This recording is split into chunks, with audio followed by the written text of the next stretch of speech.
this is Mending Mahogany. Thanks for tuning into my channel. Please like, share, and subscribe if you like the content that I am putting out. I hope all is well with you and yours on this beautiful Sunday afternoon and you are enjoying your Labor Day weekend. So I was thinking that when you want to start working on some internal healing and having God heal certain areas of your life, of your heart, sometimes it's best just to jump right to it. When what I say jump right to it, like stop taking the long way around. If you know that you have something in your life that needs to be dealt with, just deal with it head on. Sometimes we try to avoid and dealing with things in our lives, or we procrastinate, but sometimes it's best just to get to the heart of the matter. And that's what I want to talk about, matters of the heart today. And I have this woman in the Bible that I love. I love the woman at the well. I think I love her because Jesus comes, she has an encounter with Jesus at the well. You can find this story in John the fourth chapter.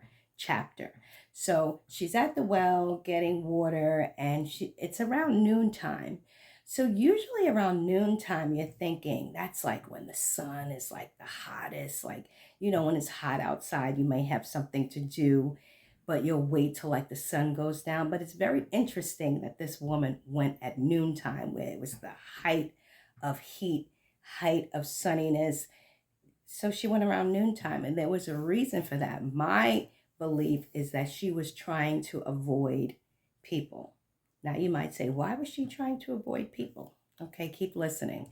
So Jesus had to go through Samaria, and when he went through Samaria, he stopped at the well because he was tired and he was thirsty. So here's this woman he encounters, and he asks her for a cup of water. And her being the Samaritan woman and Jesus being the Jew, she says, whoa, why are you talking to me? Usually, you guys don't associate with my kind. Now I'm paraphrasing, but Jesus goes on to say that he could offer her living water where she would never thirst again. And as the conversation goes on, Jesus just jumps to the heart of the matter. They go from talking about water and living water and how she would never thirst again. And then he just goes bam, boom, boom. Where's your husband?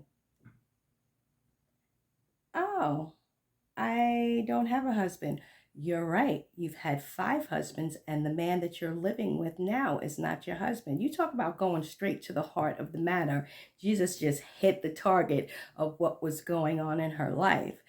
And I found that very interesting. And sometimes that's the way that we have to encounter issues that we are dealing with in our life. Sometimes we have to face things head on, no matter how scary they are, no matter how overwhelming they seem. With Jesus on our side, we can face anything.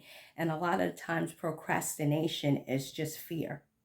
When you're procrastinating about doing something, it could be that you feel overwhelmed about doing something. You could be fearful.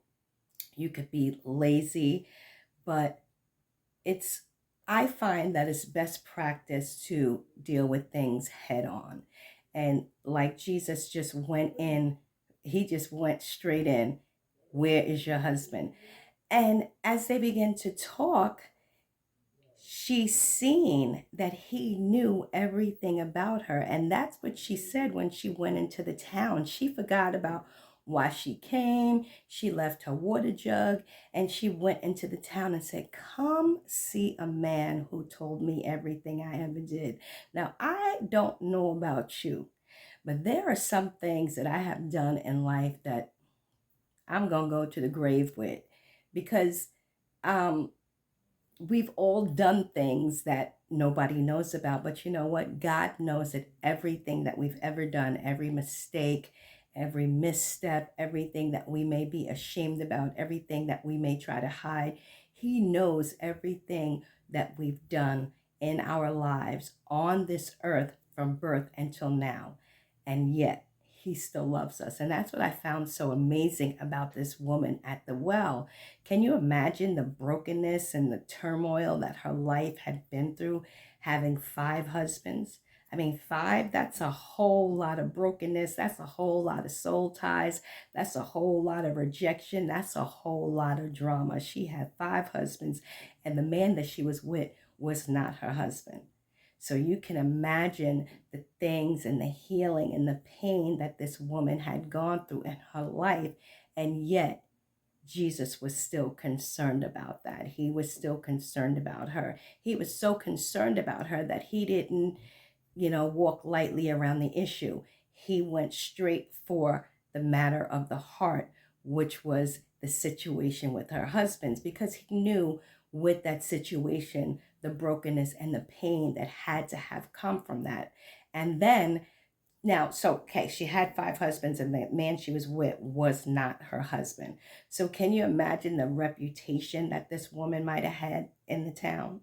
Can you imagine how people may have looked down on her and said, oh, that's the one who got 5 husbands and she living with somebody now? But yet, and still, the encounter that she had with Jesus caused her to put all of that aside, all the opinions of others aside, all the sneers and the smirks and the whispers. She put all that aside and said, come see a man that told me everything I ever did. So that is an encouraging word for all of us, that we all have something to share with people, no matter our past, no matter the mistakes that we made. There are some people that need to hear you say, come see a man. And I mean, who else but Jesus could be that man that could come and bring healing to her life, bring wholeness, bring restoration.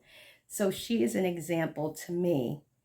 And I hope that you can, you pick up what I'm putting down about dealing with stuff head on, not procrastinating, not putting stuff off to a later date. Just deal with it, even if it's one thing at a time, because sometimes we have several things that we need to work on. Everybody has stuff they need to work on.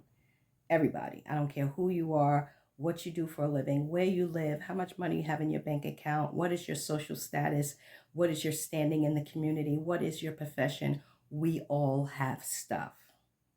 So don't feel bad about your stuff and don't look at other people's stuff. Just work on your stuff with Jesus. And he is so gentle and he is so kind. He does not show us everything that we need to work on all at once. It's like peeling an onion. He'll say, you need to deal with this. You need to deal with your childhood molestation. You need to deal with your divorce. You need to deal with your rejection. He comes so gently, like peeling an onion, because he knows what we can take and when we can take it.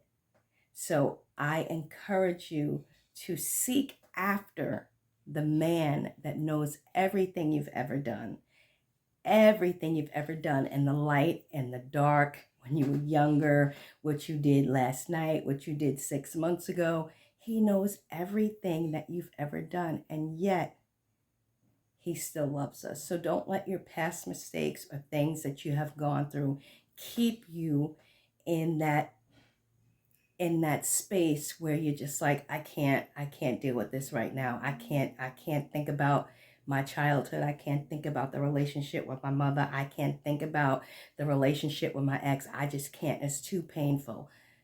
One thing at a time.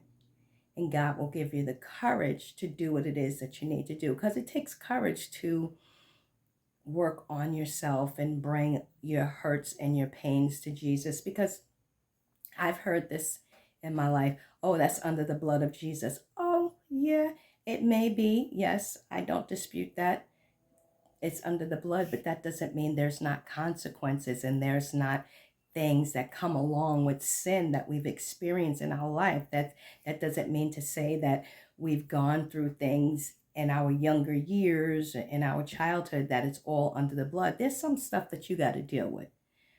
I'm so up to here with the religious cliche, too stressed to be blessed and all of that. That just irks me to no end, because to me that's just a way that people try to make it seem like, oh, everything's fine. And I'm not saying that we're all falling apart all the time. But what I'm saying is we all have things that we need to deal with. And the best way to deal with things is now. Deal with stuff now, not later, but now. Because if God brings something to you if he brings something to your attention that, keeps coming up, that means, okay, it's time to deal with that. And he will give you the courage and the strength to deal with what you have to deal with. Everybody goes at their own pace. Don't compare your life to anybody else's. Don't compare your healing journey to anybody else's. Don't compare your experiences to anybody else. Because we all know that you could grow up in the same house. Now, I have two sisters. We all grew up in the same house, but I can guarantee you that we all experience that house in a different way. So we all have our paths that we have to walk. We all have our things that we need to work on. So get to the heart of the matter, because out of the heart flow the issues of life. Whatever is in your heart will come out. If there's pain in your heart, if there's rejection in your heart, if there's anger in your heart, it will come out into your life, and it will flow into the lives of other people that you're connected with. So come see a man that told me everything I ever did, and yet he still loves me. That's my testimony, because I know that God knows the deepest, innermost parts of me, and he still loves me. But that does not mean that I don't have things that I need to continuously surrender to him, continuously bring before him. That doesn't mean that, but it gives me comfort to know, yet and still, through all of my stuff, through all my process, God still loves me. So have a wonderful rest of your Sunday. Enjoy your Labor Day weekend. And if you like the content that you hear, please like, share, and subscribe. Thanks for tuning in. This is Mending Mahogany. And remember, God wants to heal you every place you hurt. Have a good day.